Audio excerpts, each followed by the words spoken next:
welcome back to Shit Creek Survivors, where we share stories of resilience and tools for resilience. Now, this week, we have the honor of having on Justin Kimbel. Justin's life has been a journey through trauma, loss, and addiction. After hitting rock bottom, he surrendered to God and chose a path of destiny instead of destruction.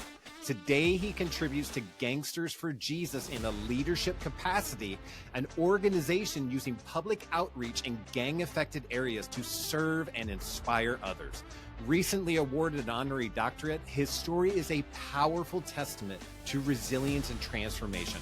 Thank you, Justin, for blessing us with your story and sharing it with our audience. Here we go. Welcome back to Shit Creek Survivors. We have Justin with us today. Thank you, Justin, so much for joining us.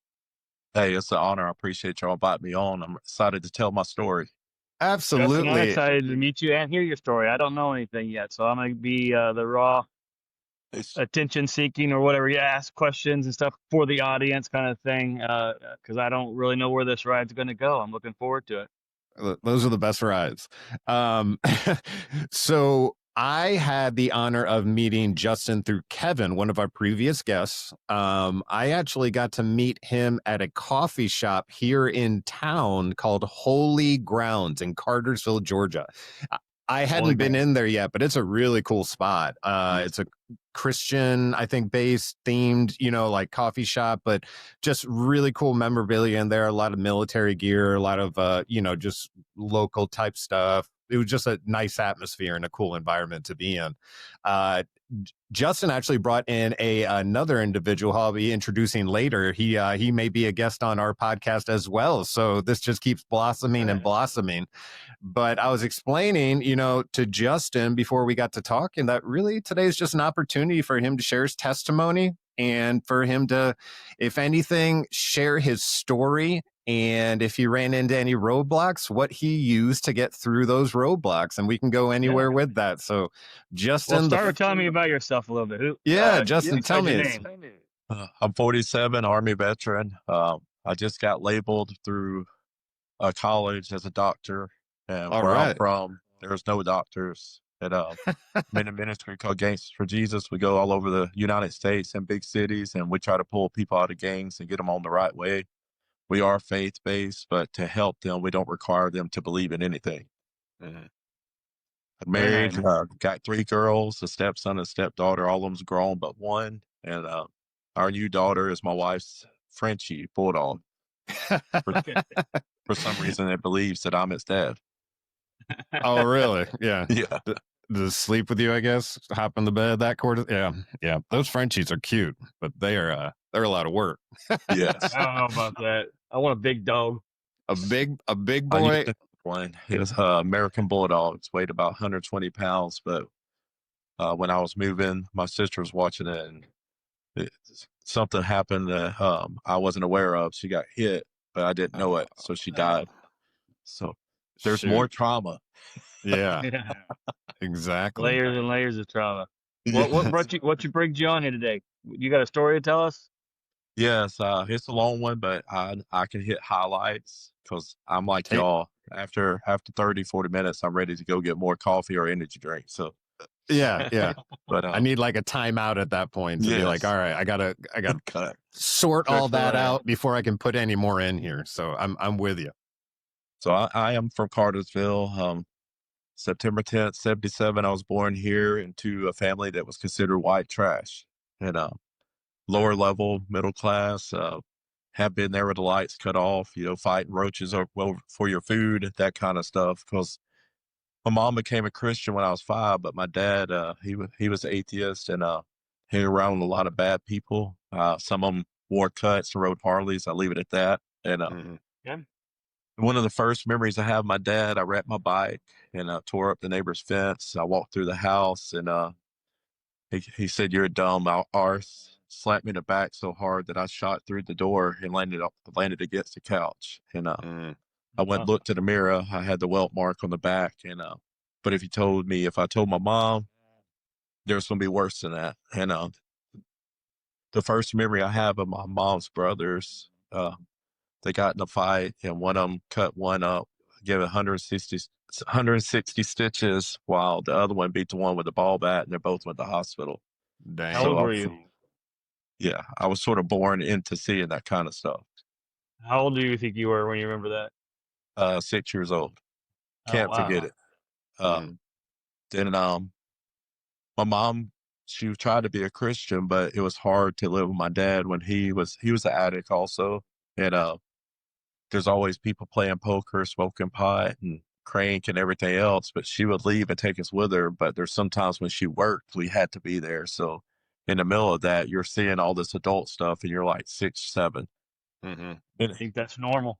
Yeah, and that's what I thought. Like when I went to school and kids were talking about my family went to church, and back then it was Shawnee's. We went to Shawnee's, and I'm sitting here like, man, I'm glad I got a piece of chicken. There's so many of us. So Mhm.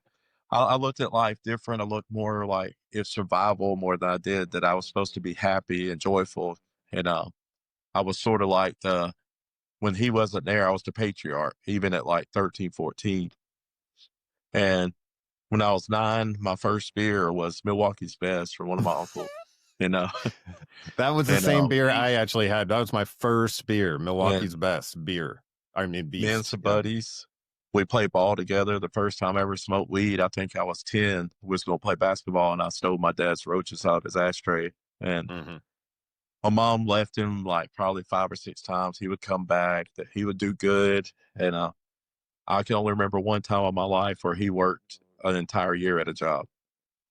Oh, wow. One time, and I remember that. So in the midst of all this, there was physical and verbal abuse. For a long time, I thought my name was Damn It, and then or I thought my name was Jesus Christ, like Bill Cosby. Unfortunately, we Right. know Bill Cosby, but I remember Jesus Christ getting the house. So when I went to church, I'm joking, but I thought my name was Jesus, and everybody's talking to me. So so I was forced to go to church, and I remember when I was about 10 years old, I started getting molested from 10 to 13 from a female in our family. And I remember walking out to the youth group, and the ladies talk about if you're poor, your parents don't work. Basically made me and my friend it was an upper class church. Me Mhm. and my friend felt like, if that's who God really is, I walked out of the church and I shot at the birds and said, F you. I said, Yep. if that's how God is, and my dad gets away with all this stuff, and I'm going through this stuff, don't even know what sex is, and I'm doing it at 10, then there is no God. Right. So in the middle of that, we progress.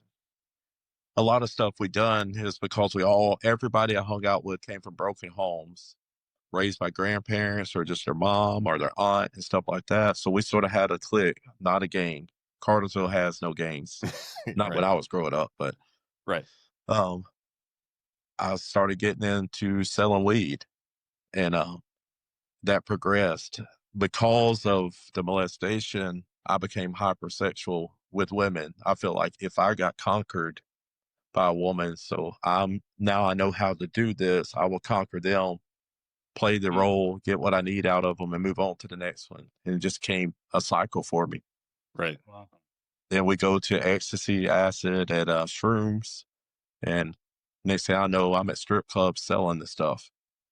Like I was dating strippers, going club to club, and I bounced at a couple of strip clubs too. So, I mean, I go to work and I make, $300 or $400 and go home. And that's besides what I was getting paid to bounce, which is like 25 an hour. Back in the Right. 90s and early 2000, that was good. Yeah. Yeah.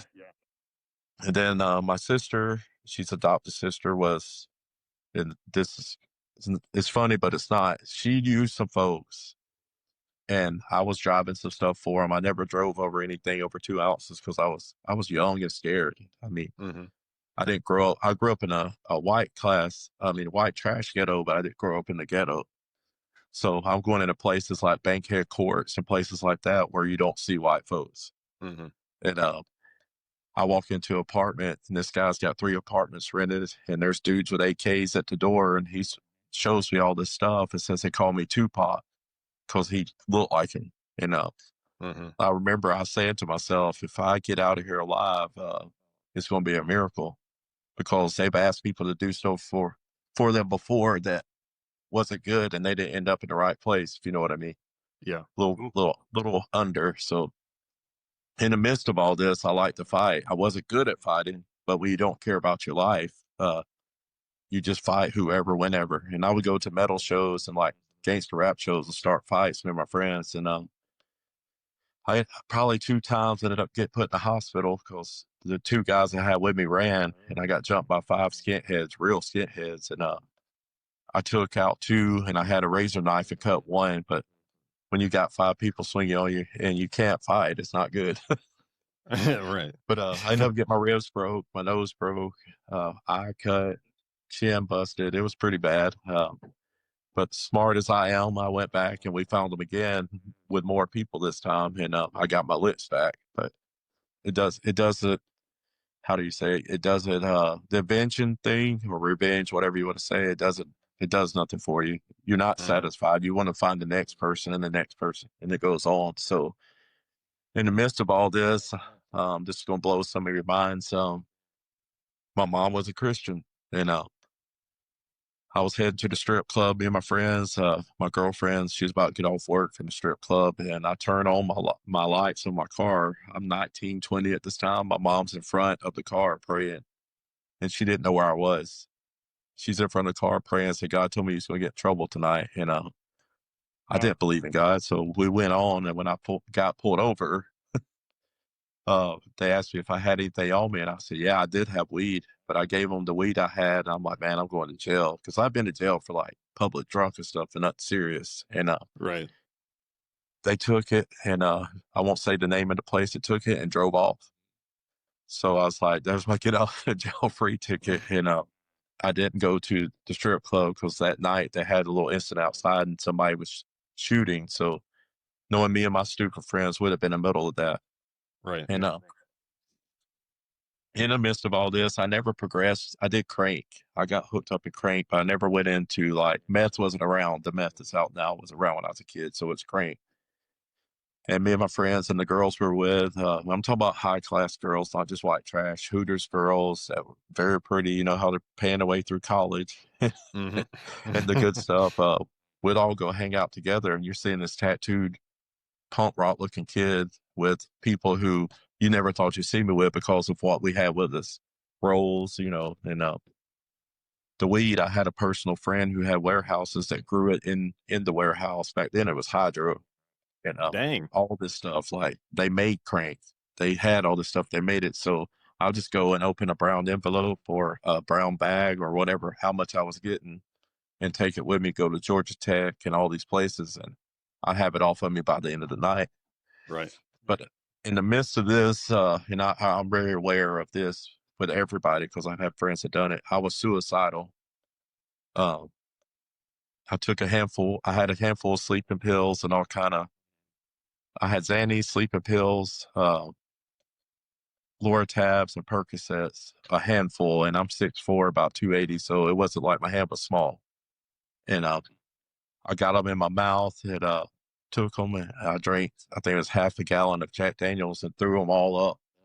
So that's why I didn't die. It's because of that. Then again, back to my mom, I was sitting there and I had the razor at my wrist and I was going to go down. A lot of people do that. I was going down and something said, go to your house because your dad's 22's in the top drawer. And I said, cool. Yeah, that's what I do. It'd be fast. I put a bag behind me in the shower. It won't be too messy, whatever. And when I walk in the house, my mom gets up off the couch. She's supposed to be at work. She worked third. And it's like 2 a.m. She gets up off the couch, said, God told me he's going to kill yourself tonight. And again, Whoa. I said, God, if you're real, you didn't say it to me. So, no, same thing. And the one that really stuck out, and I'll move on with this, is I have some friends that were in gangs in Atlanta. The real stuff, not the fake stuff, you know, and I was a connection, like I can get them connected to people who had the stuff if they couldn't find it, the Right. drugs. And I had done a few drive-bys with them back at that time. I really wanted to scrap, but if there's too many of them with they would shoot, I would drive. So the last night I was supposed to go with them and shoot. I coward. I guess you say I was a coward. I got out, ran home. I don't know why, because I've done it before. But again, I go through and open the door to my house. My mom's sitting there, and she says, God told me he's going to get in trouble tonight. An hour later, I get a call from the guys I was with's mom, and they said that they went to jail. They missed a little girl's head by that much, shot up 2 cars and 2 houses. And they had hit someone, but it was in the leg and in the shoulder. You could look it up. In Bartow County News, they still have the story of the people who did it. And you would have been with them. How long ago was that? I'll say about 98, 2000. Okay. And then this all before you joined the Army or after you got out of the Army? Before. So I'm telling you all the dirt before the Army. You know, you're fine. You're fine. I'm just trying to keep the map together a little bit. Yeah. I'm still in Cartersville in Atlanta. Then I actually graduate. I had to pass a test on the day that we walked. I skipped like 30 days my senior year, and moved to Phoenix, Arizona with a best friend. Same thing. The dope boy is upstairs. We're downstairs. So we just started networking together. Our house was always full of beer and liquor, women, and drugs. And same thing. And I never forget, I was talking to this girl, Hispanic girl, and she dressed like a cholo. I don't know if you know what that is. Or chula is what they call her, like a Mexican gangster. I didn't think about it. I'm from Georgia. And this guy comes up. This was when it wasn't cool. Had the tattoo on his eye of the teardrop, and he pulls out a 9 and puts it to my head and says, "You date my daughter?" I said, "Yes, sir." He said, "Your name Justin?" I said, "It sure is." He goes, "You ain't scared?" I said, "No." I said, "I want to die," because I did. Mm-hmm. Not that I was tough. I wanted to die. I said, "You go ahead and do it." And he said, shook his head and walked off and called me some curse words in Spanish. And local is probably one of the words. Yeah, this guy's crazy. The other one, I don't try to cuss, but the other one's Bandejo. So, yeah. And a lot of other stuff. So we and him had a thing going there. We're starting to make money. And I ended up in a bar with some Samoans and some Hispanic gangsters. I won't go into the name because they're making their way this side of the country. But they take me to the parking lot, pull up an old Cadillac. I think it was like an 87 Seville or DeVille. I can't remember. Open the trunk, and there's about 10 AKs and about 4 or 5 kilos. And said, "We know you're doing good, doing small time." And I said, "Yeah." I said, "But I'm white." I said, "I'll be with Samoans and Mexicans." And I said, "How do I fit into this?" He goes, "That's exactly why we want you. You don't." Mm-hmm. And I said, I think I better head back to Georgia because this was high level stuff. Like, that's just part of what they had. I've been into their parties, seen them take care of people, not kill them, but take care of people. And I was like, I'd rather be small time because if I'm in this with somebody else, they're going to tax you and I won't get all the money. Mm. I wanted to keep myself out of it because I kept all the money. Right. And I moved back to Georgia and more control. I can see that. Yes. They told me they showed me a map of around Arizona. You'll be here and here and here and here. And I'm like, no, I ain't. And again, I thought I was going to get killed. Yeah. And they said, okay, but if you ever open your mouth, we know where you live. I was like, after I walked out, I was like, I better head back to Georgia. So head back to Georgia and ended up in this party. And my friend got a 40 busted over his head. Somebody got stabbed. I took a rock and smashed it over somebody's head. The one that hit my friend with the 40 bottle. And he went to the hospital, got about 100-something stitches. And they found me, not the cops. They found me about a week later. They come by and the guy's in a convertible. I can't remember the name of the car. It's a Cutlass, but it was convertible. They had chopped the top off. I saw him do this and I saw this 5 times. No muzzle fire or nothing happened. And the guy's sitting there doing this. And get home and guess what mama says? No way. Same thing she said the other times. And I was like, you know what?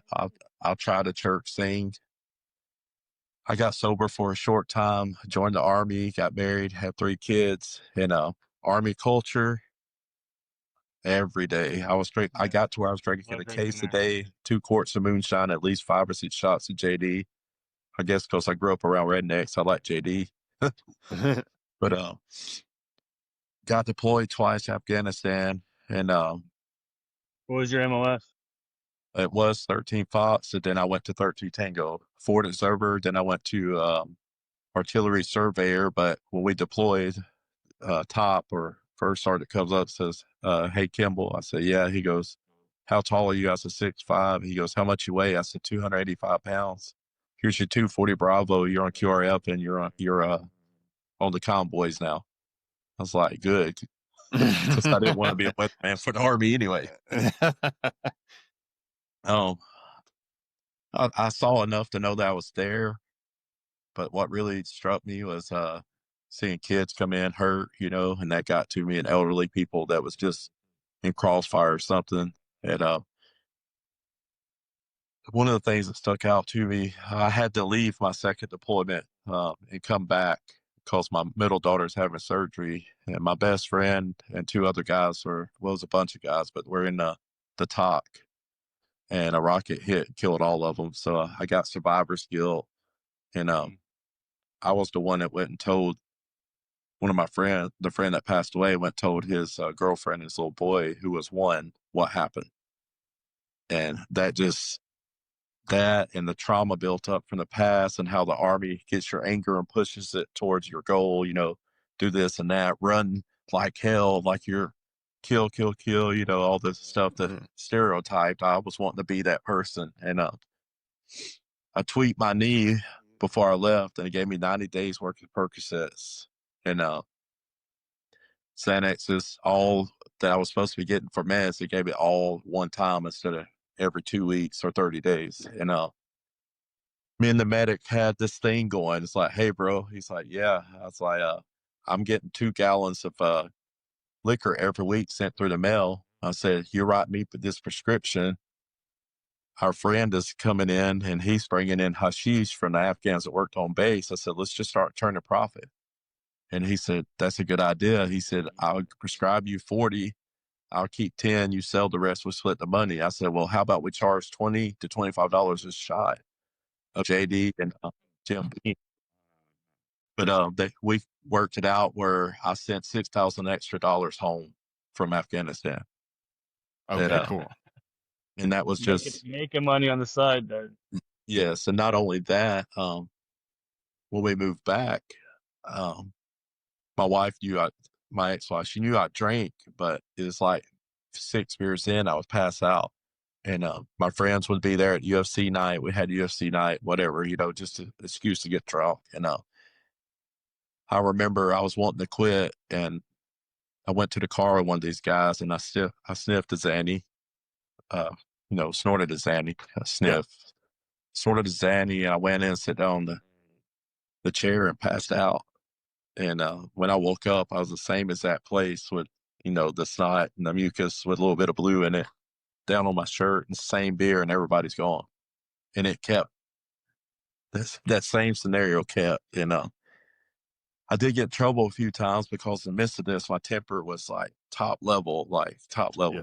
And I remember God sparing my times, not here to preach, but several times throughout my life. But one particular time, I had a 2012 Mustang, and I put the cold air intake, all the stuff you do to make it fast. And I think I had 10 Percocets, 2 Xannies, and I drank about, I think it was 5 or 6 shots of Jim Beam and drove and woke up in the driveway. I only know how the MPs let me come through the gate because I was by myself. And several times they was asked me, do you know where you live? And I would just point that direction, and they say, okay, come in. And just went on to where he started causing the relationship to sort of bear. And out of the 7 years that I was in the Army, like active duty, I was gone 3.5. So me and her would even know each other. I mean, I didn't even know my daughters. And you're coming home, she's cheating, and then you do it to get back. And it just went downhill. And here I am, mate sergeant, fits to be staff sergeant. I'm selling on base, making all this money with all these people, and sleeping around.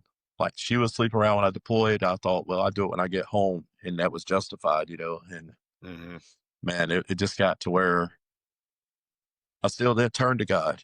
I didn't turn to him. Everybody's got their way out of it, but I was like, I'll go talk to a counselor and see if I can get some help. So my dumbass went, got help and got straight, and started taking my kids to church. I had the halfway of belief, like I believe there's God, but I don't know about organized religion. And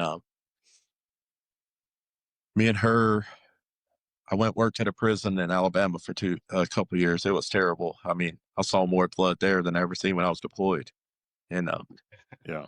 we started having problems because of my PTSD. I got fired because of my PTSD, because a normal situation, de-escalating that you wouldn't have to do anything. I would spray them, would fight or whatever, and just got to going where it wasn't good for my career or them to have me there. So they fired me for PTSD.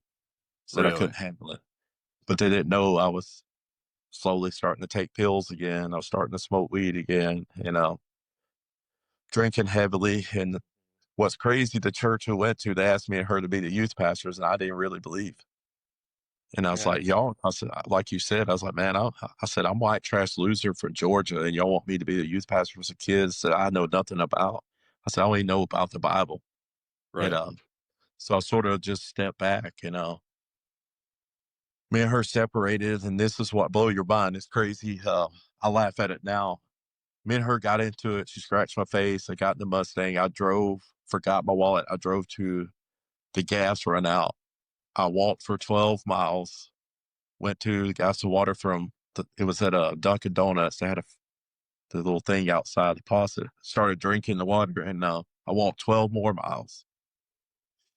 Dang. And I took off my shoes and I looked, and it just looked like 4 big bubbles on both sides.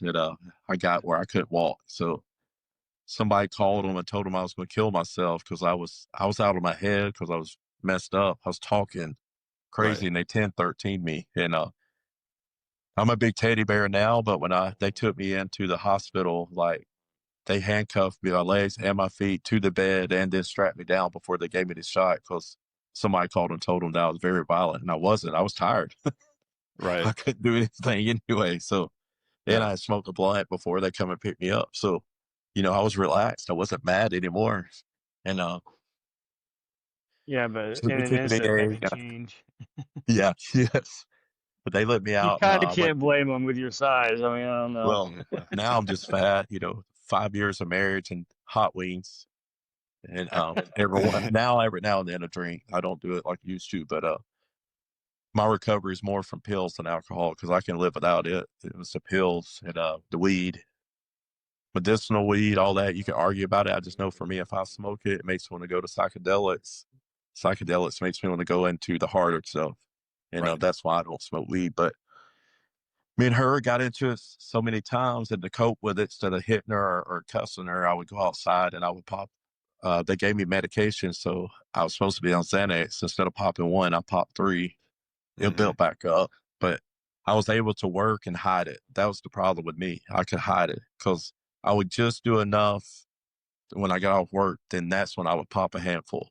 Right. And I got to doing where I was doing 10 a day, and at night I'll stay up to 2 in the morning. I would just pour out, wouldn't even count them sometimes. It'd just be a bottle in my hand and take them, drink me about 5 or 6 shots and 3 beers, and I'm good. And I remember I think I was overdosing, but it's going to sound crazy, y'all. Yes, I used to trip on acid, but I woke up one night and I looked down and I saw my body.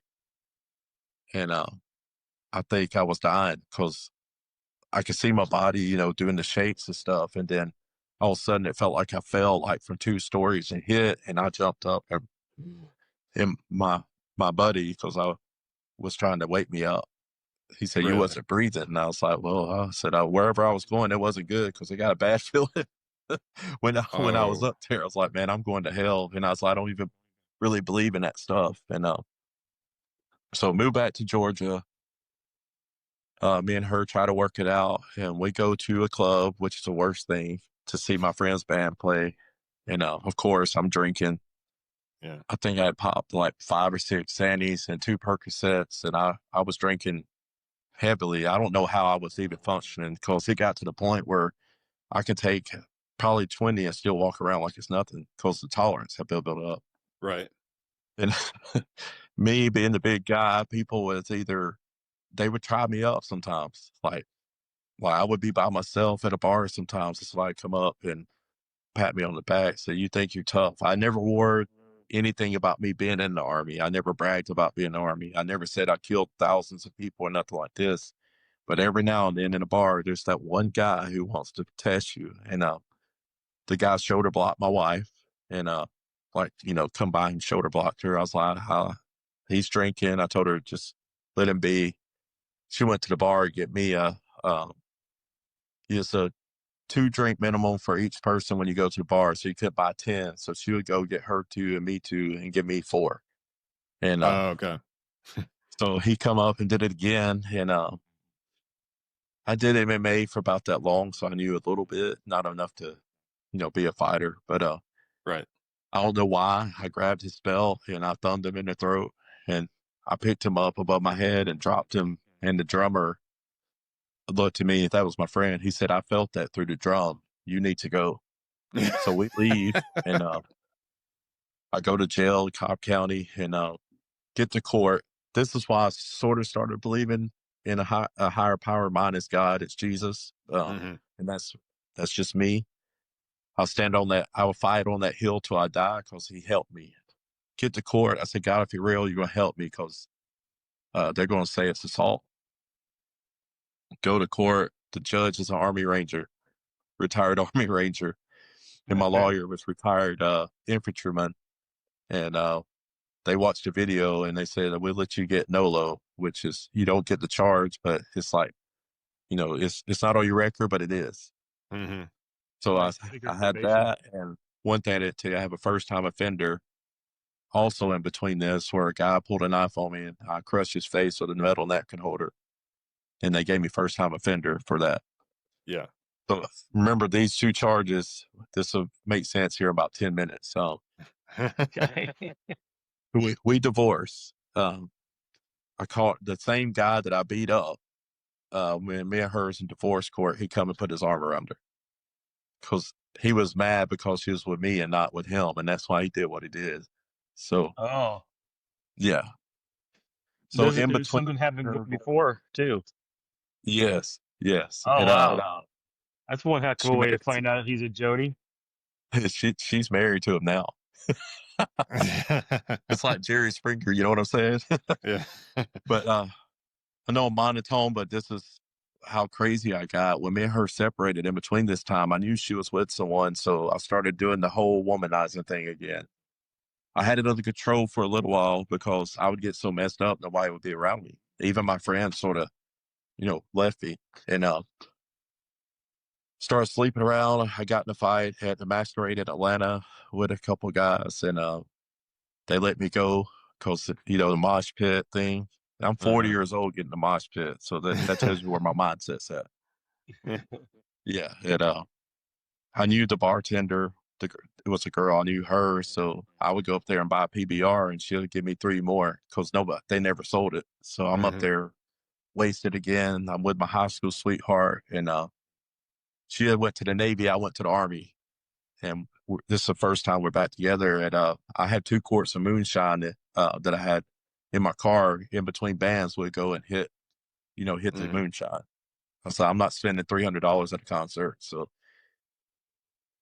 we get in the car, we get home, and she was nice for like 3 or 4 months, like the best person I ever met. I was like, man, this is what I was looking for with the last one.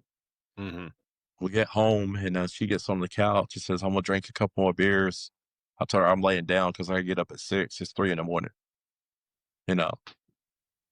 About 3 a.m, I feel a metal hit my head, and my reaction because of PTSD, I reached around and grabbed her arm and pulled him into me and got him in the arm bar, and it was a cop. Oh. And he said, Mr. Kimbel, I said, oh shit, here we are. I said, I'm going to jail. She says, your girlfriend called us about 30 minutes ago and said she told you to go home and you didn't leave. And I was like, no, last text I got from her, I showed it to her, is that she told me she's going to drink a beer and be in bed. And the guy pulled me outside and he said, this person's had many calls up here even when they're by themselves. I ignored it. I heard a voice in my ear. I know it sounds stupid. A voice in my ear says, don't date her. You'll be in jail within a year. Yeah. I didn't listen. I was like, I was like, I know I messed around with demonic stuff when I was younger, but no demon's going to tell you the good stuff. You know, don't do this. It's going to tell you to do it. So, we kept getting fusses. And one night, she told me she's pregnant, and I'm like, oh God, I'm already paying child support for 3 girls, and now I'm gonna have another kid. I'm gonna have to find a better job.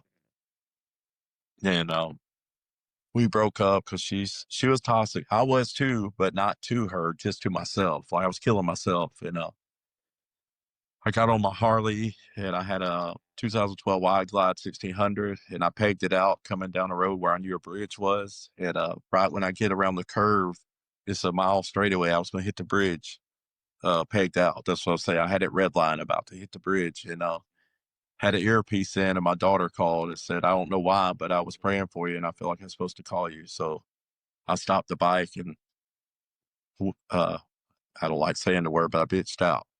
And I was like, God, I said, if you woke up. Yeah. And I was like, you know what? Still went back to the girl.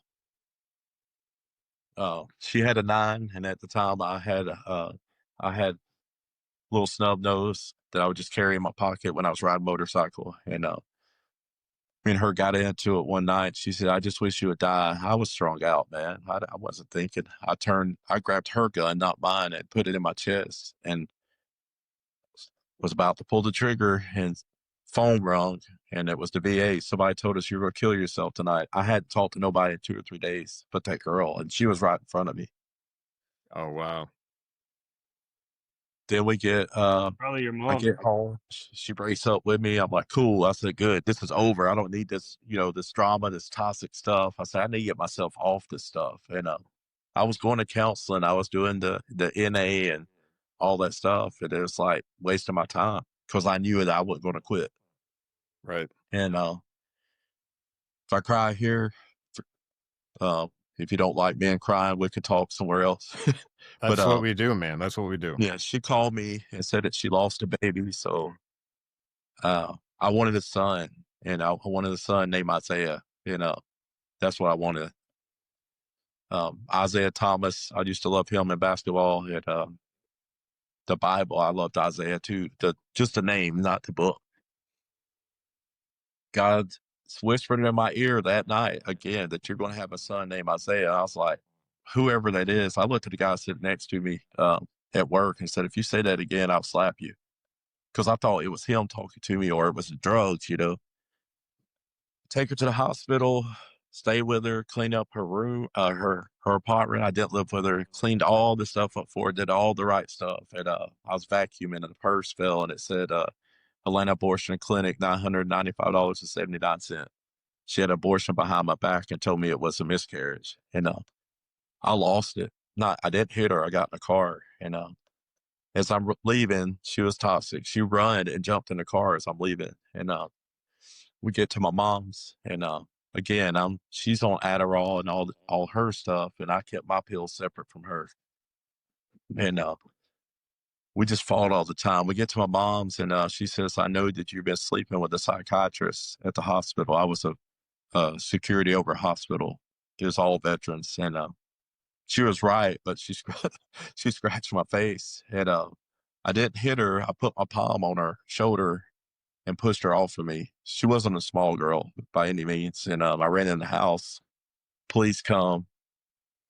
Of course, as soon as I walked out the door, all 3 of them got their tasers out.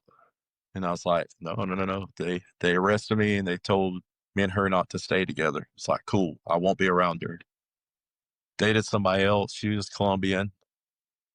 We'll leave it at that. Just know that I got back into doing the wrong thing. And took her home, and I came back, and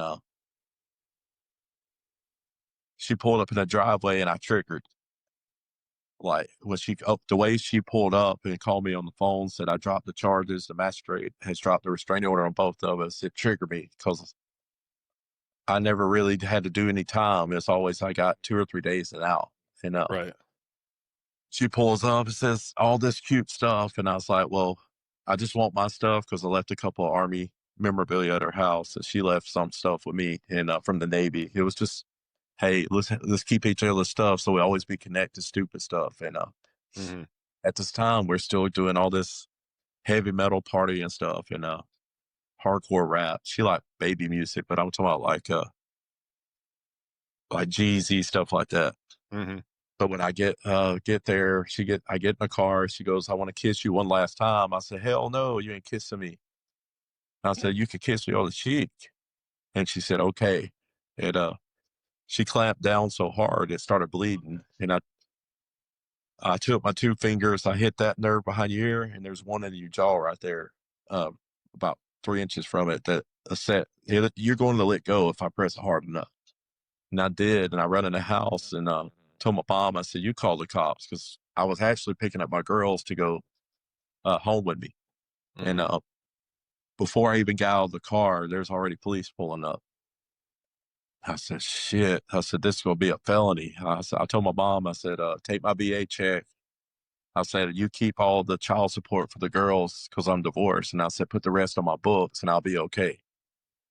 And I went to jail, and this is the first time I think I've been sober in a few years. Like that for that time frame when I was divorced until her, which is about not even 2 years. I don't remember being sober. Mm-hmm. Either alcohol and pills or alcohol or pills, same combo. And this is where I'm going to get preachy. So tell all you guests out there, if you don't believe, it's not to offend you. This is what happened to me. I go lay down on the bunk. I lay on the bunk and I see a guy I used to party with overdose on heroin in my cell. And we were pretty good friends. I hadn't seen him in years. And I hadn't moved back to Georgia for like 12 years. And I see him there and I hear a voice say, "When are you going to do what I called you to do?" And I look at the guy next to me and say, "Bro, you drunk." Because I was sober this time. Mm-hmm. And I wasn't hearing, if you ever did stuff, the wahs in your ear and all that good stuff, or I Right. wasn't shaking or anything. And I said, "God, is that you?" And he said, Jeremiah 31, 3-5. And I was like, only scriptures I know is John 3:16, if you ever grew up in church. Right. Yeah. And I looked it up and it said, "I loved you with everlasting love." He said, "I'm going to build you." And what really caught my attention said, "Rebuild you" after that. And I said, "I need to be rebuilt." I said, "God, I can't stop these pills. I can't stop this drinking. Because if I had pills, I wanted to drink. Because, if you drink with it, it amplifies it pretty quick." And Yeah. I said, "I can do the drinking, but these pills I can't get off." And walked into the cell block. This old man walks up and says, "God let you come here so he could get your attention." He said, "I'm a backslidden preacher. I'm only here because I was driving a revoked license. And my daughter was sick. I was trying to get her to hospital. They arrested me." I was like, "Okay, whatever, dude." Still didn't turn my life over. The chaplain never met the man before in my life. He said that girl was going to kill you. He didn't know that she had pulled a gun on me a few times because I would go get her pills. And he said she was a witch. The other guy said she's a witch. I'm thinking like Wizard of Oz, whatever, witches, whatever. I was like you're going to tell me Lord of the Rings is going to send me to hell and it's written by a Christian guy. Right. Okay, sorry guys, that sucked. It's like when I get my story out. So go back in jail, do the whole jailhouse religion. I've lost everything: my house, my cars. I had 3 Harleys. I had a caddy, all this Pathfinder. I was doing, me and my friend had a business together, which I lost everything because I couldn't work. I was in there 6 months. And when I get done, I'm in my cell and the Holy Spirit, I know it was God, said, "You'll be here 6 months from the time you checked in." I checked in 10:38 on a Monday night. I never forget it. 6 months later, after all this big spiritual journey, I was praying for people and they were going home early and they had charges like armed robbery and dope and this and that. And they were going home with no charges. I was like, "Okay, God, all these people are going home. People were getting healed from Hep C, all kind of stuff when we were praying for them." And I was like, I'm young. I don't know much about God. I'm reading the Bible, but I said, "How everybody gets to go home." And I get to the judge. She said, "We're offering you 10-2, uh, 8 years probation, 2 years in prison." And I said, "Well, I know I got a lot of charges about fighting and stuff." I said, "But I didn't even use the Jesus card, you know what I'm saying, to try to get out." I said, "But I said, if you look at my military record and the other charges, you won't see nothing like this on there. The charge was aggravated stalking, even though she was at my house. Right. And she had a Yeah. restraining order, but she didn't go to jail. They let her go home. When she blew in for the test to see if she was drunk or not, she blew 2 times over the limit, and they got her a cab, let her go home, and took me to jail. In the midst of all this, all these people are going home, and it's my turn to go to court. And I go to court 4 months later, and after I was in, and it was the sucky thing about it was a female judge. I was like, man, she's going to give me the max. I'm gone. I was scared, and this had to be a miracle. My ex-wife wrote a letter to the court and said that I've been with Justin for 13 years. Before we divorced, he never cussed me or never laid a hand on me. And then I had a couple other like people send affidavits like that. And I said, how about I do a year in jail? And I said, and I'll do the rest of the time on paper because I've never really been, in population. You know, she said yes. And the night that I got out, it was 38 or 28, whatever I told you, 6 months later. Wow. So I'm 40 years old. I'm like, God, I was like, you're a big God from what I heard. I said, I'm going to be 40 years old living in my mama's house. I said, how am I going to get a girlfriend, doing that? And my mom's still super Christian to this day. Like I am one, but she's like, she lives it way better than I do. I'll just put it that way. And Right. moved our house and go ahead. Don't compare yourself. Oh yeah. Comparison is the thief of joy. That's true. But I was sitting on the picnic table outside and I said, God, if you're this big, I said, I need a job. I said, I need a car. I said, I need insurance on the car. I need a place to go. And within a week, I had all that. My sister had an extra car and she said, you've helped me out all my life. She goes, you can have this car. And I went paid 6 months insurance on it. And I said, God, I need money for the job that I got. I got a job, warehouse manager for a metal company. I said, I need the insurance money. And I'm serious. I wasn't thinking this. A voice says, this time it felt like it was from here. But in my head, the thought, some of you always say it's thought, some say God, it said, remember when you was in the Army, you started a side account. And I had forgot all about it. And it was $3,000. So I got an apartment and everything set. Oh, nice. And I'm like, God, if you're for real, I said, I need a real church to go to that's not telling me I'm going to hell every day. Because the way I grew up, it's like, if you say damn at a red light, he's going to strike you like Zeus and send you to hell. And he said the basement. And I was like, oh, my mom's don't have a basement. She's living in a ranch style house, and got on Facebook. And there was an advertisement for a church called The Basement in Calhoun. I was like, okay, I walked in. As soon as I walked in, everybody stayed away from me. Got this 6'5" tattooed guy coming in, and they had a few people there that looked like my kind of people back in the day. And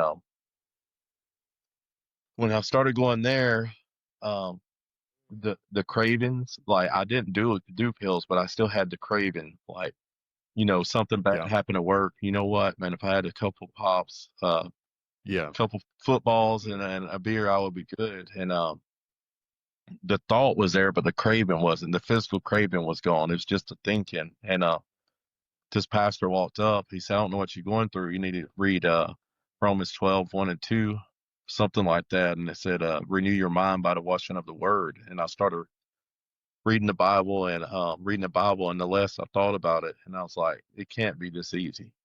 Because I got sick, in the past where I tried to quit. I got sick, threw up, looking like I've been on a 3-day bender or something. And I didn't do it. And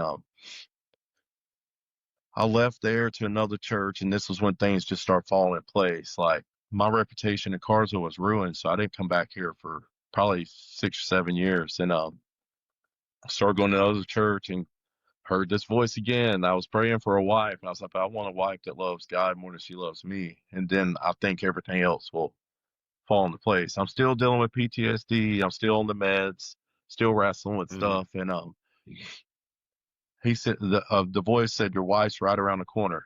I haven't told anybody. In the South, when you say around the corner, like, falls right around the corner, it means time.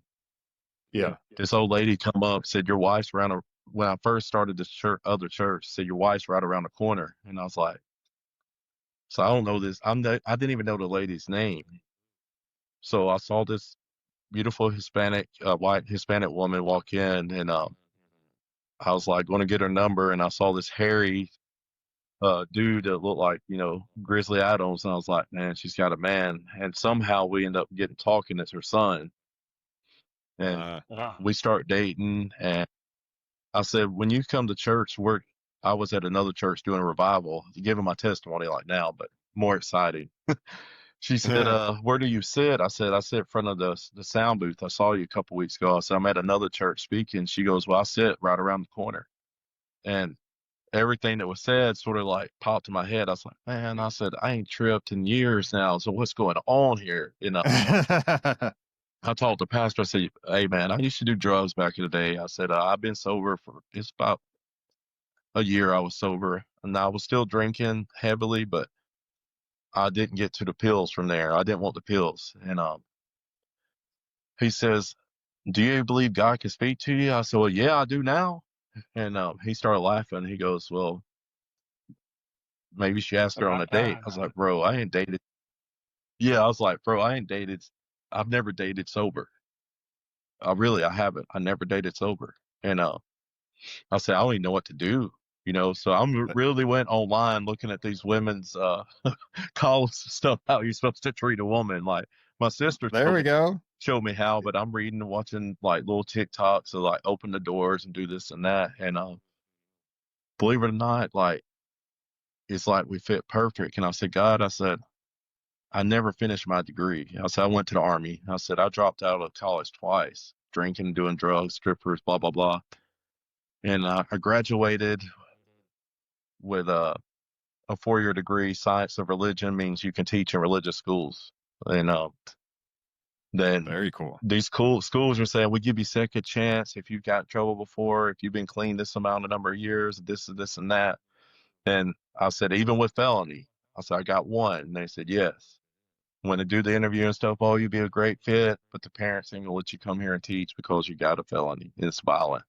I said, aggravated stalking in other places just called breaking a TPO. In Georgia, they call it aggravated stalking.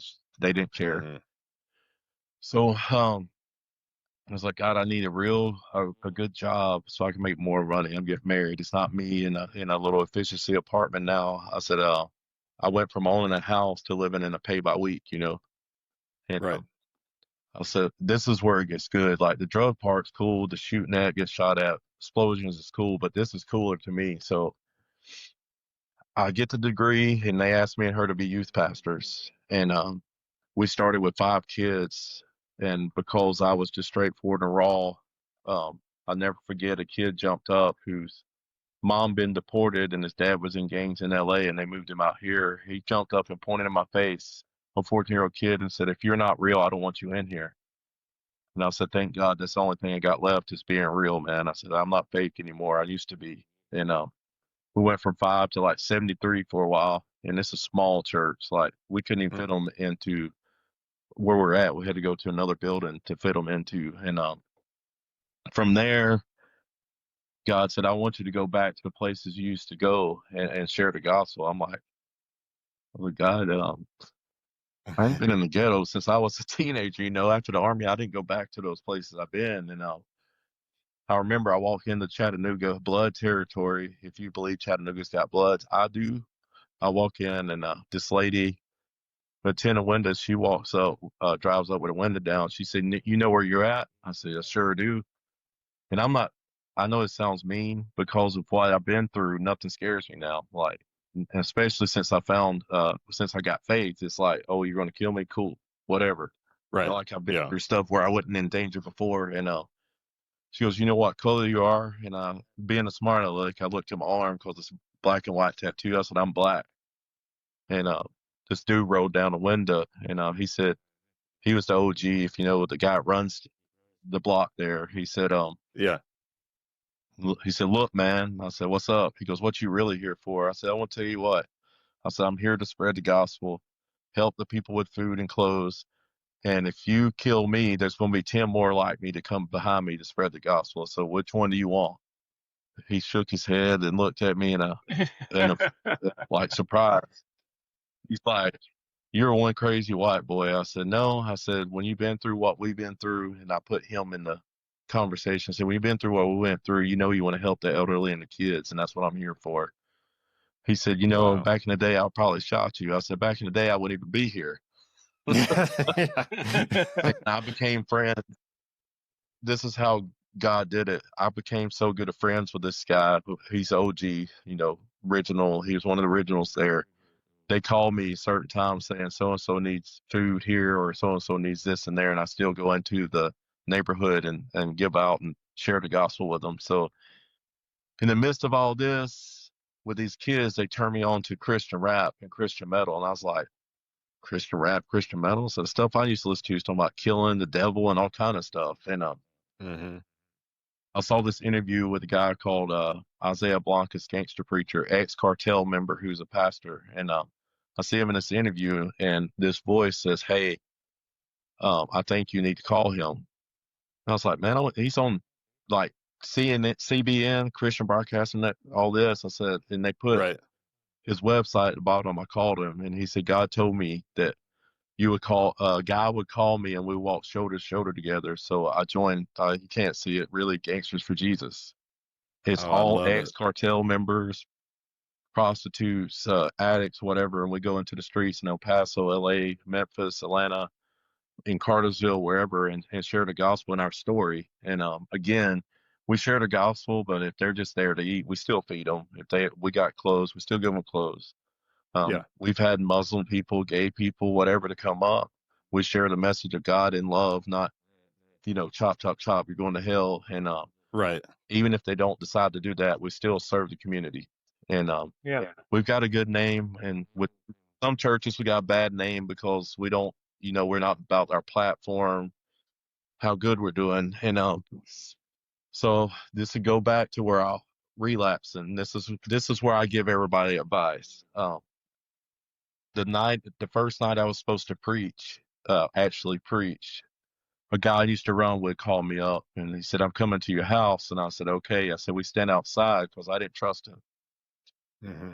He said, "I got a case full of beer." This is like, a few years ago, and it happened again it was about a week when me and you talked about Cameron. He said, "I got a case of beer." He goes, "I got a bottle of JD." He goes, "I got about 50 Percocets." He said, "I got two girls here who want to hang out with you again from my past." I was like, in my head, I'm Temptation. like, "Do it, just do it." Yeah, do it. And I told him, I said, "Look, man, if I do this now, I'll never forgive myself because I'm married now, and all these good things are happening to me." And I didn't want to come back to Cartersville. And everywhere I went, when I come to visit Cartersville, people are like, "Everybody told me you changed. I can't believe it, but your face is different. You look different. You're excited now. And used to you was stoic and always caution and moving with caution." So we ended up moving back here. First day back, I run into one of my friends at the gas station I used to run with. He come out with the liquor stores beside Ingles, and he's carrying his stuff. Right. He said, "Big J," my name's Joseph, said, "Big J," he said, "come to the house, man. I just rolled 4 blunts, this, and that." And God said, "This is the time where you get to make the choice to go back or tell him about me." And I did. And Yeah. the guy changed his life now. I mean, he was a Crip. Really? Yes, he was a Crip, and the guy that got him in died. So he moved from the town that he was in to other side of Georgia to where I'm at now, and folded his flag. And he just now got married and started going to church. And I was like, what if I'd have went with him? What would have happened? Yeah. Wow. This ain't even the end of the good story. I know I said I'll take 30. I lied. Yeah, we're me and her's doing all this good stuff, doing outreaches. Sometimes I'll go to churches and ask them to go with me to ghetto, and I go to homeless camps too. I don't care. I mean, what are they going to do? And sometimes she'll be the only one to go with me because people were scared. And I was like, if God tells us to go, He's not going to let us die unless it's our time.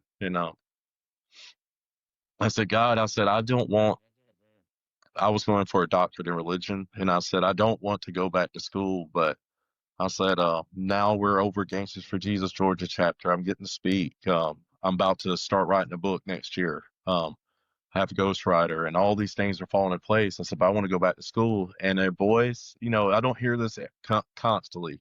Like, I feel him, and he does speak to me through the scripture stuff, but this ain't like every second I hear God. You know what I'm saying? Right. But Yeah.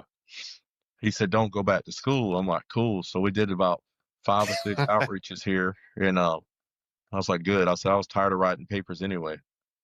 Mhm. And this guy comes in and said, heard about you and saw you, but you didn't see me when you was doing outreaches for the homeless in Atlanta and for the gang members and stuff. And he said, I'm a bishop and I'm over a program from a black college. And he said, with all your experience and your school and the military service, I can get you an honorary doctorate degree in humanitarianism. And I get that certificate this month. That's Congratulations. awesome. In the midst of all that, now my reputation in Cartersville and in Georgia and places I used to go is turning around, where he's not the drug addict wannabe gangster. It's, hey, this guy's a real man of God now. And I still, my mouth gets the way. We're men. I mean, you've been in the We're human. military or just a man on a construction site. It's in your mouth sometimes, but um, to be able to work with the people I work with on a high level, like even like commissioners and mayors and people like that, coming from where I come from, the low white trash kid that rode the bus because he didn't have a car till he was 16, and parents worked 2 jobs, my mom worked 3, to now it's me and my wife, and we're doing all these things. It's like God took me from where I came from, and I used to, when I started selling, and took me back to the same neighborhood and let me preach the gospel where I started selling drugs. The same Yeah. street that my friend got shot at, and all these things happened. I went down that street and shared the gospel with people that are in the stuff I used to be into. So he brought me full circle back to where I used to be in a positive way. And my lesson for everybody is don't give up. When everything starts looking like it's falling in, keep going forward. If you don't have faith, that's cool. I have faith, but if you have, make sure you have a real support system, not one that enable you, pat you on the back, say everything's be all right. One that's going to say, hey, pick up your drawers and tighten your belt and get in the mud and start moving forward. Keep your Accountability. mentality sharp and know, yes, and that you have the choice to do what you want to do, but you got to keep your mental state forward and not backwards. I don't like Jelly Roll, but something he said really stuck out. He said, why don't we look in the rear view when it's that small, when the Yeah. window in front of you is so big and there's so much ahead? The thing we do as addicts and recovery or alcohol, whatever, is that when that trigger comes, we run to the familiar, and the familiar is that fake medicine that we have.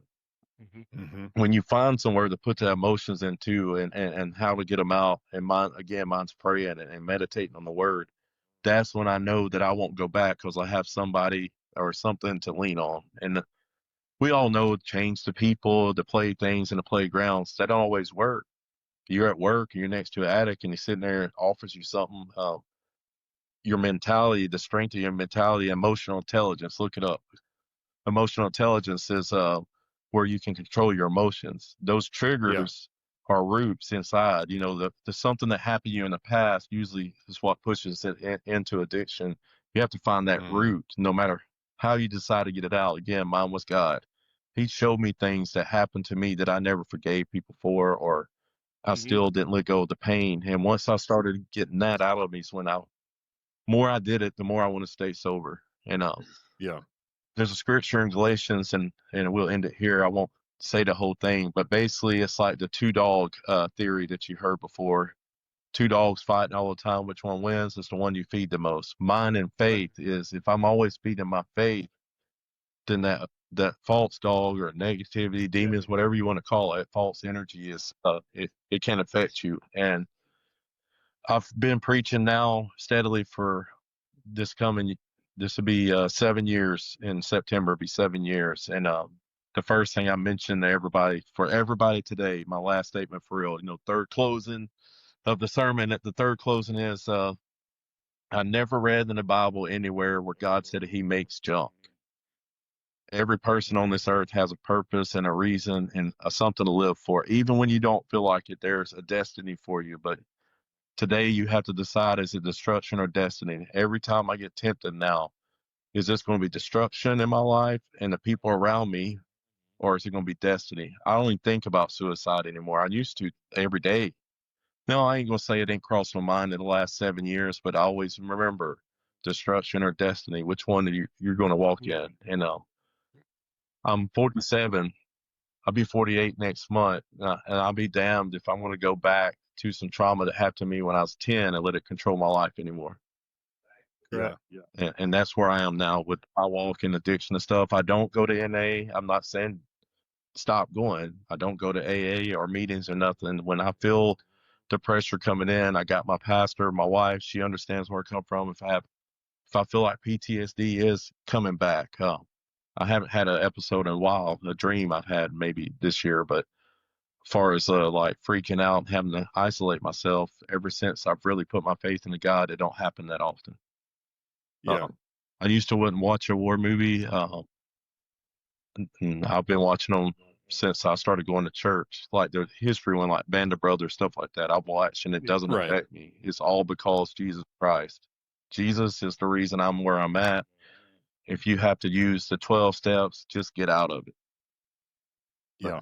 that's all I got, guys. I know it's long, but there's a lot of No, it's been such a pleasure hearing the whole story, and it again hammers another nail into the idea that, man, God and Jesus are in the business of using broken things, building them back up to make them better than that thing or person could ever imagine, to do things that they never even dreamed of, Right. you know? Right. And it's like you had to go through all that so you could look across the table from someone who's going through it and be like, I do know what you're talking about to a certain extent. You know, we all can't totally empathize with Well, we're everyone's communal exact creatures. path, First but off, I we mean, have to be we have to be around people. We're meant to help each other. We're meant to talk to each other. What was that?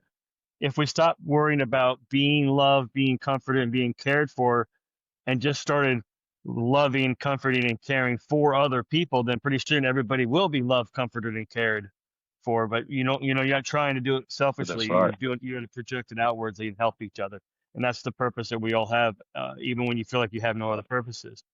But there's a certain thing. Did Cam ever explain to you the authenticity frequency, or we've talked about on here? Did you hear about that one? No, sir. Okay, well, so they're measuring frequencies and putting them into moods, and they think love is the highest frequency. But when they're studying love, they found out there was a higher frequency even still. And when they went back and reviewed all the interviews, they figured that was when everybody got the goosebumps during the story of love. So that's where the frequency jumped up. And what happens is when you're telling your story and you can tell it really means something to you and it's really important, and I can tell that you really mean it, I can get the goosebumps because I can feel that authenticity frequency coming from you. You're just doubling down on that by going back into the neighborhoods Yes, that sir. you were at before, because you're able to really connect to those people and they're able to feel it and see it. And that's just even more important. It just connected it even more. And you're able to tell that story even more actively and reach more people that way. Yes, and one last thing. The old man told me one time, this is about, I was in jail with. He said, one day your scars will help other people heal. And that never left me. And that's the way I look. Now I've got a job. I didn't mention this. I'm a coordinator over a day shelter for the homeless. So every day I get to help somebody where I used to be every single day. So it's like my dream job. yeah, But absolutely. I love what you guys are doing and keep doing it. I've heard nothing but positive stuff from the people I know that's watched it. Kevin, some of the guys around here, I got them connected, and they said that no matter what they hear on there's always something that gets them, that makes them want to move forward. There we go. That's There we the go. whole Thank goal. you so much for sharing that. That's Right. It's awesome. Yeah. And I'm with glory you. goes up I mean, we can hear all these stories about like tough guys. Yeah, we can hear all these stories about tough guys and all that kind of stuff, but you really hammered home the core fact, like the key thing about resilience is just not giving up. That's it. You were talking about the two different paths. You do have two different paths you can take, and you got to keep pushing the stone that means the most. And that's the one of, how did you compare it? You said either destruction or destiny. Yeah. So, yeah. Well, 101st rendezvous with destiny. It means you have a meeting with destiny. And when that person told me destruction to destiny, I was 101st airborne. So that's what stuck it in my head. Rendezvous with destiny. I have a meeting with my destiny. That's awesome. I love it. And I think you have more information to share. So I'm going to stay in touch with you. We're going to be in touch throughout the community, and hopefully I can get in there and help you out at that community center. You know, you can at least show me the ropes, and that way maybe I can lend a hand. And besides that, sir, thank you, Justin, so much for being on. Thank you to you guys. I appreciate the time. Absolutely. Take care. All right. Bye. Thank you so much for tuning into this episode. For future episodes, make sure you hit subscribe and like. That way you get all the new episodes just feeded directly to you. You don't have to go searching for them. Have a great week.